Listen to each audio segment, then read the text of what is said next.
Hello दोस्तों, फिर से स्वागत है आपका अपना एजुकेशन सचिन चैनल पर। अगर आप इस चैनल पर नए हो तो प्लीज़ चैनल को सब्सक्राइब कर ले। आज हम बात करने वाले हैं बिहार एसएससी के 20 महत्वपूर्ण ऑब्जेक्टिव के बारे में। तो चलिए देर कर नहीं करते हुए क्वेश्चन को शुरू करते हैं। केंद्रीय जल एवं विद्युत शोधक कहाँ स्थित है? तो इसका आंसर हो जाएगा खरगवासला में। अब याद रखिए खरगवासला में ही एनडीए का मुख्यालय भी है। एनडीए का मुख्यालय खरगवासला में ही है। इस क्वेश्चन को भी याद करते चलिएगा। अगला सवाल है 1857 की क्रांति में निम्नलिखित में से किस मित्र द्वारा धोखा मिला, ब्रिटिश द्वारा पकड़ा गया तथा मार दिया गया? इसका राइट आंसर हो जाएगा ऑप्शन डी हो जाएगा तानसेन टोपे को। चलिए अगला सवाल है 1929 में किसकी अध्यक्षता में आयोजित हुए भारतीय राष्ट्रीय कांग्रेस के लाहौर अधिवेशन में ब्रिटिश शासन से पूर्व स्वतंत्रता का प्रस्तावना पारित किया? तो इसका आंसर हो जाएगा ऑप्शन सी हो जाएगा पंडित जवाहरलाल नेहरू ने।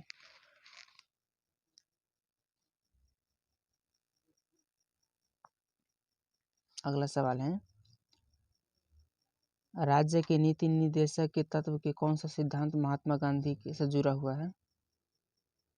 तो ये जुड़ा हुआ है ग्राम पंचायत की स्थापना के बारे में जुड़ा हुआ है।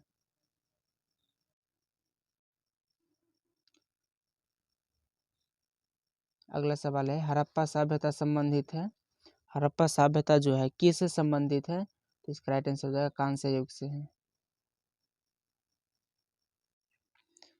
इसकी कांस्य खोज हुई थी 1921 ईस्वी जो कि रामदयाल साहनी ने खोज किया था। ये भी महत्वपूर्ण क्वेश्चन है जो याद रखिएगा। अगला सवाल है भारत तथा चीन के बीच सीमा बनने वाली कौन सा रेखा है? इसका राइट आंसर हो जाएगा ऑप्शन बी हो जाएगा मैक-मोहन रेखा।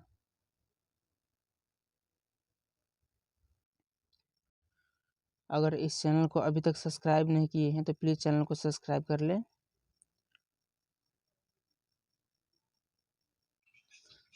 अगला सवाल है नीचे दी गई प्रमुख घटनाओं का सही क्रमबद्ध क्या होगा? देखिए तो SL3 जो लॉन्च हुआ था यह हुआ था 2001 में हुआ था। 2001 में याद रखिएगा इस चीज़ को। और बांग्लादेश का बनना हुआ था तो बांग्लादेश का जो बनना हुआ था 1971 में हुआ था। 1971 में हुआ था। और उसके बाद क्या है सिक्किम भारत का 22वां राज्य बना हुआ था तो ये हुआ था सन 1975 में। 1975 में हुआ था। और पोखरण 1 परीक्षण जो हुआ था 1974 में हुआ था। 1974 में हुआ था। तो इसका क्रमबद्ध क्या हो जाएगा 1971 हो जाएगा, दूसरा हो जाएगा 1971, फिर तीसरा हो जाएगा 1974, चौथा हो जाएगा 1974 और तीसरा हो जाएगा 1975 और ये क्या हो जाएगा चौथा हो जाएगा 2001। तो इसका राइट आंसर हो जाएगा ऑप्शन ए हो जाएगा 2 4 3 1।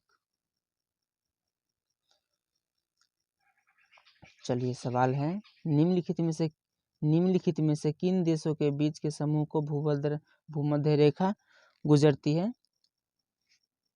तो इसका राइट आंसर हो जाएगा ऑप्शन बी हो जाएगा कोलंबिया, केन्या तथा इंडोनेशिया के बीच में जो है भूमध्य रेखा गुजरती है।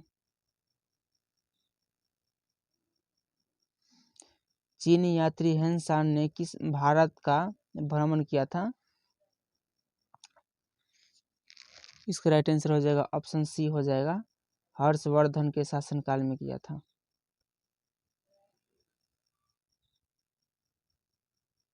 संपूर्ण क्रांति का आह्वान किया गया था। तो ये भी महत्वपूर्ण क्वेश्चन है याद रखिएगा। ऑप्शन डी हो जाएगा जयप्रकाश नारायण द्वारा।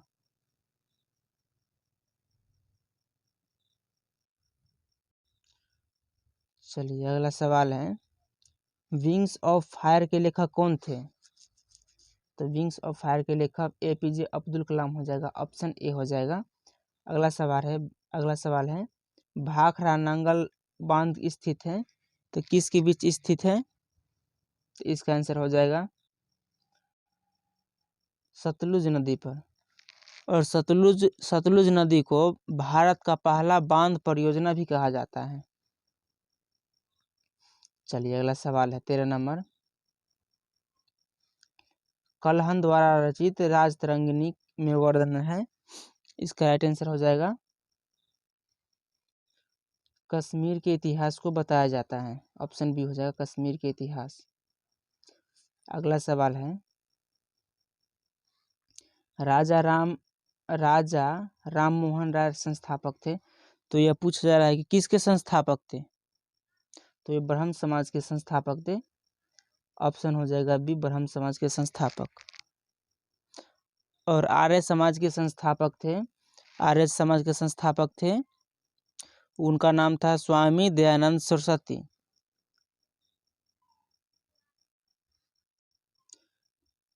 मैग्नीट्यूड रेखा किन देशों के मध्य स्थित है, तो इसका राइट आंसर हो जाएगा ऑप्शन सी हो जाएगा फ्रांस और जर्मनी के बीच यह जो है रेखा स्थित है। और देखिए इसका एक पॉइंट याद रखिएगा, यूएसए और कनाडा के मध्य 49वां समानांतर रेखा है, ये भी याद रखिएगा। अगला सवाल की ओर चलते हैं। सतलुज नदी का उद्गम है, सतलुज नदी का जो है उद्गम कहाँ है, तो चीन में है, यानी कि चीन के तिब्बत में है। चीन के तिब्बत में याद रखिएगा, चीन के एक तिब्बत नाम है जगह का, वहीं पर जो है सतलुज नदी का उद्गम स्थल है। अगला सवाल है भारतीय संविधान भाग में सभा ने भारतीय राष्ट्रीय ध्वज की रूपरेखा को अंगीकृत किया है। इसका राइट आंसर हो जाएगा 22 जुलाई 1947 को। इसका राइट आंसर हो जाएगा ऑप्शन डी हो जाएगा 22 जुलाई 1947 को। चलते हैं अगला सवाल की तरफ। अगला सवाल है भारतीय राष्ट्रगान पहली बार कब गाया गया था, तो यह जो है 2011 में गाया गया था। दिसंबर जो था 27 दिसंबर 1911 को कोलकाता अधिवेशन में पहली बार भारत के राष्ट्रीय गान जन गण मन गाया गया था। ये भी एक पॉइंट याद रखिएगा, ये भी क्वेश्चन जो है पूछा जा सकता है। अगला सवाल है भारत में श्वेत क्रांति के जनक किसे माने जाते हैं, तो भारत में जो है श्वेत क्रांति के लेखक जो है, श्वेत क्रांति के जनक जो है डॉक्टर वी कुरियन भारत के श्वेत क्रांति के जनक माने जाते हैं। ऑप्शन हो जाएगा ए। अगला सवाल है भारत का राष्ट्रीय फल कौन सा है, तो भारत का राष्ट्रीय जो फल है आम है, याद रखिएगा। चलिए मिलते हैं हमें नेक्स्ट वीडियो में। अगर अभी तक चैनल को सब्सक्राइब नहीं किए हैं तो प्लीज़ चैनल को सब्सक्राइब कर लें।